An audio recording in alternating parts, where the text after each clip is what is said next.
Hi everyone. ఈరోజు మనం చూడబోయే topic పిఏటి data structure. So that is Pat data structure అంటే మనకి ఇన్ఫర్మేషన్ రిట్రీవల్ సిస్టంలో ఆల్రెడీ ప్రీవియస్ క్లాస్లో కొన్ని different types of techniques and different types of data structures చూసాం. సో ఈరోజు చూడబోయేది ఏంటి అంటే ఇది కూడా one type of retrieval information, but ఇక్కడ మనం ఆల్ఫా న్యూమరిక్ వేలో ఏదైతే కోడెడ్ బేస్ చేసుకుంటున్నామో దానికి సంబంధించి ఒక డేటా స్ట్రక్చర్ టెక్నిక్స్తో మనం ఇన్ఫర్మేషన్ రిట్రీవ్ చేసుకోవాలి అంటే ఎలా అనేది మనకి ఇక్కడ ఈ ప్రాసెస్లో తెలుస్తుంది. So what is PAT means? That is practical algorithm to retrieval information coded in alphanumeric form. So ఈ పిఏటి డేటా స్ట్రక్చర్కి ద మెయిన్ ఎబ్రివేషన్ వచ్చి మీరు ఈ డెఫినేషన్ మొత్తం రాయాల్సి ఉంటుంది. దట్ మీన్స్ ఎబ్రివేషన్ రాయాల్సి ఉంటుంది. And this is also called అంటే మనకి మీకు డైరెక్ట్గా క్వశ్చన్ అడిగేటప్పుడు కానీ లేదా ఏదైనా సరే పిఏటి డేటా స్ట్రక్చర్ అయినా లేదు పిఏటి ట్రీ ఆర్ పిఏటి ఎరే, ఈ 3 ఫార్మాట్స్లో మీరు ఏ నేమ్తో కాల్ చేసినా కూడా మీరు ఇదే కాన్సెప్ట్ అప్లై చేయాల్సి ఉంటుంది. బట్ ఇక్కడ ఇంపార్టెంట్ థింగ్ ఏంటంటే మనకి ఇన్ఫర్మేషన్ రిట్రీవల్ సిస్టమ్ అనేది కంప్లీట్గా థియరీ పార్ట్ కాబట్టి మీరు ఒక ఎగ్జాంపుల్ కంపల్సరీగా మెన్షన్ చేయాల్సి ఉంటుంది. కంపల్సరీ ఎగ్జామ్తో ఎక్స్ప్లెయిన్ చేస్తేనే ఎగ్జాంపుల్తో మీకు బెటర్ మార్క్స్ అనేది గెయిన్ చేయగలుగుతారు. సో ఇక్కడ మీరు ఏదైనా సరే first searching information retrieval system అంటే మీరు ఒక ఇన్ఫర్మేషన్ని రిట్రీవ్ చేస్తున్నారు. సో అంటే మీరు ఒక సర్చ్ టర్మ్ ఎంటర్ చేశారు. Based on that search term ఒక ఇన్ఫర్మేషన్ని మీరు గెయిన్ చేయాలి. సో అది మన సబ్జెక్ట్ యొక్క మెయిన్ కాన్సెప్ట్. సో మీరు ఎక్కడ ఏదైతే స్ట్రింగ్ ఎంటర్ చేశారో ఒక ఇన్పుట్ కింద అంటే మీరు ఒక గూగుల్లో ఎంటర్ చేసినప్పుడు సమ్ రికార్డింగ్ ఏదో ఒక మెసేజ్ అనేది ఎంటర్ చేస్తారు. ఫర్ ఎగ్జాంపుల్ మీరు మైక్రోసాఫ్ట్ గురించి తెలుసుకోవాలనుకుంటున్నారు, మైక్రోసాఫ్ట్ అనే ఒక నేమ్ ఎంటర్ చేస్తారు. అది ఒక స్ట్రింగ్ అంటే మీరు ఇచ్చే స్ట్రింగ్ ఇన్పుట్ అనేది ఏదైతే ఉందో ఆ స్ట్రింగ్కి సంబంధించిన సర్చబుల్ డేటా స్ట్రక్చర్ అనేది మనం మెయిన్గా ఇక్కడ ట్రాన్స్ఫార్మ్ చేసుకుంటూ వెళ్తున్నాం. సో ఇక్కడ ఏంటంటే డిఫరెంట్ సబ్స్ట్రింగ్ కాంబినేషన్స్ అనేవి తీసుకుంటాం, బట్ ఎవ్రీ సబ్స్ట్రింగ్ అనేది ఒక యూనిక్ వేలో తీసుకుంటాం. అంటే మీరు ఇక్కడ మల్టిపుల్ సబ్స్ట్రింగ్ తీసుకుంటారు, బట్ ఏ సబ్స్ట్రింగ్ కూడా మ్యాచ్ అవ్వదు. కంపల్సరీ అవి ఎలా ఉంటాయి అంటే యూనిక్ వేలో ఉంటాయి. ఇక్కడ మీకు ఎగ్జాంపుల్ చూస్తే క్లియర్ కట్గా అర్థమవుతుంది. Each position in input string, ప్రతి ఇన్పుట్ స్ట్రింగ్లో కూడా ఈచ్ పొజిషన్ అనేది ఒక యాంకర్ పాయింట్ అనేది ఉంటుంది. అంటే that is one root point అనేది ఉంటుంది అండ్ దానికి సంబంధించిన సబ్స్ట్రింగ్స్ ఉంటాయి. అలానే ఇక్కడ మనం బైనరీ ట్రీ ఎలా అయితే ఫాలో అవుతామో సేమ్ అలానే ఇక్కడ ప్రిఫిక్స్ సర్చ్ అనేది ఒకటి తీసుకుంటున్నాం. అంటే ఈచ్ అండ్ ఎవ్రీ వర్డ్కి కూడా మనకు ఒక ప్రిఫిక్స్ సర్చ్ ఉంటుంది. సో నెక్స్ట్ ఇక్కడ పిఏటి ట్రీస్ అనేవి కూడా మనకి స్ట్రింగ్ సర్చ్ అనే ఒక టెక్నిక్ని కూడా ఫాలో అవుతూ ఉంటాయి. బట్ అసలు వాట్ ఈస్ పిఏటి డేటా స్ట్రక్చర్ అనేది మనం ఇప్పుడు చూద్దాం. ఫర్ ఎగ్జాంపుల్ నేను తీసుకున్న టెక్స్ట్ వచ్చేసరికి మోస్ట్ కామన్ క్లాస్. దీని నుంచి మనం సబ్స్ట్రింగ్స్ ఎలా ఫామ్ చేస్తాము అండ్ ఎలా సబ్స్ట్రింగ్స్ ఫామ్ అవుతాయి అంటే ఫస్ట్ ఆఫ్ ఆల్ సిస్ట్రింగ్ 1 అంటే మనం తీసుకునే సబ్స్ట్రింగ్స్ ఏంటి అంటే ఫస్ట్ టర్మ్ ఏదైతే ఉందో ఫస్ట్ క్యారెక్టర్ అది కాకుండా రిమైనింగ్ అన్నీ కూడా మనం ఫాలో అవుతూ వెళ్తాం.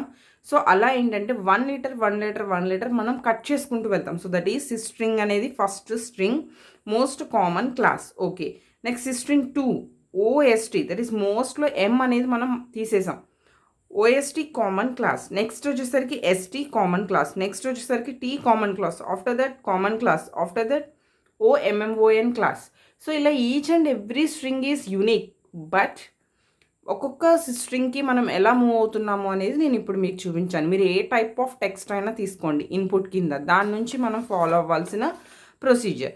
అండ్ దీనికి సంబంధించి ఇంకొంచెం చెప్పాలి అంటే కీ వాల్యూస్ అనేవి మనకి ఇక్కడ లీఫ్ నోడ్ దగ్గర ఉంటాయి. అంటే మనం ఒక ట్రీ ఫామ్ చేసినప్పుడు యాక్చువల్గా ఆ ట్రీలో root node, level nodes and the last one leaf nodes.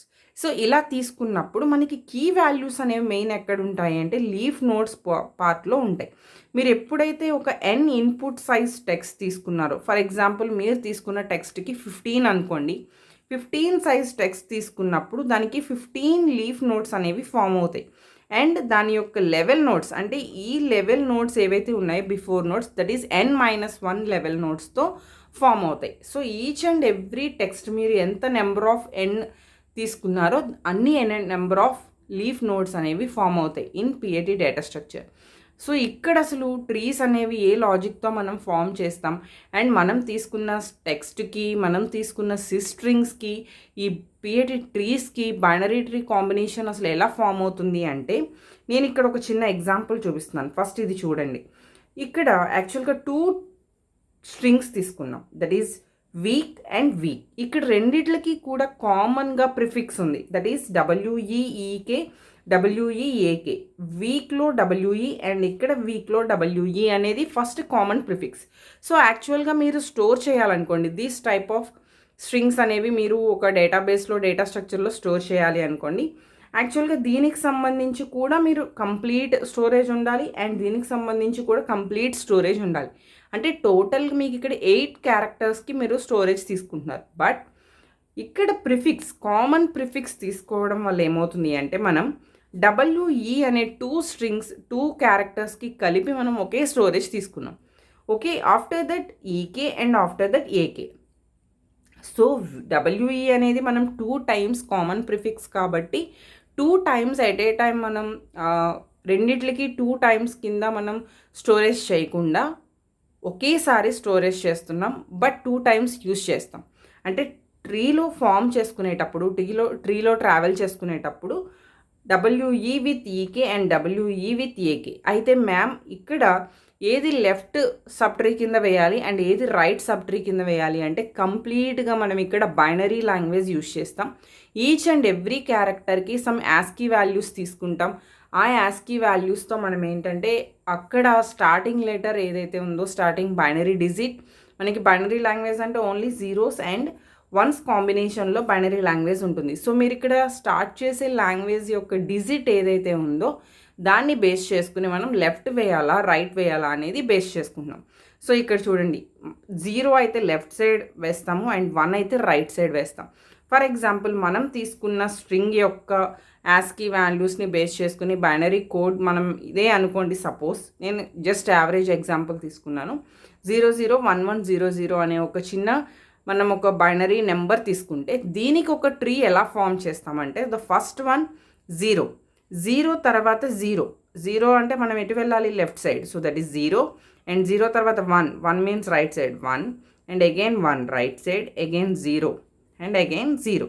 So 001100 ఇలా మీకున్న ఈచ్ అండ్ ఎవ్రీ క్యారెక్టర్ యొక్క బైనరీ నెంబర్స్ని బేస్ చేసుకుని అక్కడ సిస్ స్ట్రింగ్, అంటే మీరు ఇక్కడ this string 1, this string 2, this string 3 and so on, మీరు ఎన్ని నెంబర్ ఆఫ్ బిట్స్ తీసుకుంటున్నారో అన్ని నెంబర్ ఆఫ్ బిట్స్ని బేస్ చేసుకుని వెళ్తాం. కాబట్టి అక్కడ మీరు తీసుకున్న బైనరీ లాంగ్వేజ్ ఏదైతే నెంబర్ ఉందో ఆ నెంబర్ని బేస్ చేసుకుని మీరు ఇలా ట్రీ ఫామ్ చేసుకుంటారు. So final the last leaf నోడ్కి వచ్చేసరికి ఏంటంటే ద కంప్లీట్ స్ట్రింగ్ అనేది మీరు ఫామ్ చేస్తారు ఇన్ బైనరీ ఫార్మాట్. సో అలా మనకి ఇక్కడ పిఏటి డేటా స్ట్రక్చర్లో మెయిన్గా మీరు రాయాల్సింది ఏంటి అంటే, so first one how to form the sistrings. మనం తీసుకున్న టెక్స్ట్ నుంచి సిస్ట్రింగ్స్ ఎలా ఫామ్ చేస్తాం అండ్ 0 అనేది ఎటు మూవ్ అవుతుంది, 1 అనేది ఎటు మూవ్ అవుతుంది విత్ 1 ఎగ్జాంపుల్తో మీరు ఎక్స్ప్లెయిన్ చేయగలిగితే మీకు మంచి మార్క్స్ గెయిన్ చేసుకునే ఛాన్స్ ఉంటుంది. ఓకే, వీడియో నచ్చినట్టయితే కనుక ఛానల్ని సబ్స్క్రైబ్ చేసుకోండి అండ్ వీడియోని లైక్ చేయడం మాత్రం మర్చిపోవద్దు. Thank you.